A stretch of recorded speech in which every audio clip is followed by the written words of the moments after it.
అయితే ఇక్కడ మనం వీళ్ళు తీసే కొన్ని వివాదాలు ఏంటంటే మన చరిత్రలో అత్యంత ప్రాచీనమైన కాలాలకు వెళ్ళినప్పుడు కాలభేదం, దేశభేదం, వీటిపై భిన్నాభిప్రాయాలు ఉంటాయి. భిన్నాభిప్రాయాలు ఉండవచ్చు. భిన్నాభిప్రాయాలు ఉంటే మనం భిన్నాభిప్రాయాలను కూడా గౌరవిస్తాం. ఎందుకంటే అన్ని చోట్ల అదే శంకరులు, అదే అద్వైతం, అదే వేదం, అదే ఉద్ధరణ, అదే సంప్రదాయం అంటే మనకి భిన్నాభిప్రాయాలను గౌరవిద్దాం. ఎందుకంటే అద్వైతం ప్రకారం దేశకాలాలు మిథ్య.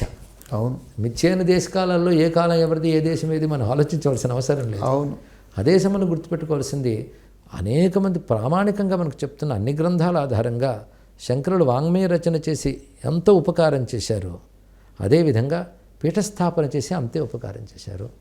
ఇది శంకరులు మనకు పెట్టినటువంటిదే. అనడంలో ఏమాత్రం వివాదం లేదు మనకి. అందుకో అయితే ఇప్పుడు ఎవరో అని వాద వివాదాలు తెస్తే మనం యుద్ధం చేయడం ఇక్కడ ప్రధానం కాదు. కానీ ఈ వాద వివాదాలు చెయ్యక వారి ముందు నుంచి ఉన్నటువంటి ఏ సత్యం ఉందో ఆ సత్యాన్ని మనం చెప్తున్నాం, అందరినీ గౌరవిస్తూ.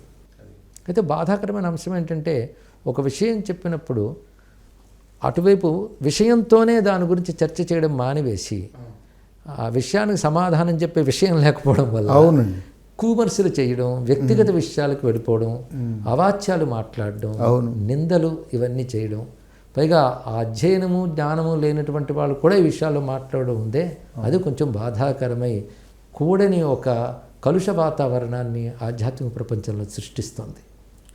ప్రశాంతంగా ఉన్న ఆధ్యాత్మిక సమాజంలో ఒక కొత్తమైనటువంటి ఆందోళనలకు, వివాదాలకు కారణంగా కూడా ఒక నుంచి ఒకటి వెళ్ళిపోతారు. అవునండి. అయితే ఎప్పుడైతే విమర్శలకు నిందలకు దిగారో అప్పుడు మౌనమే మన సమాధానం. అంతే, విషయానికి విషయం చెప్పడమే, అంతటితో అయిపోతుంది. గురువుగారు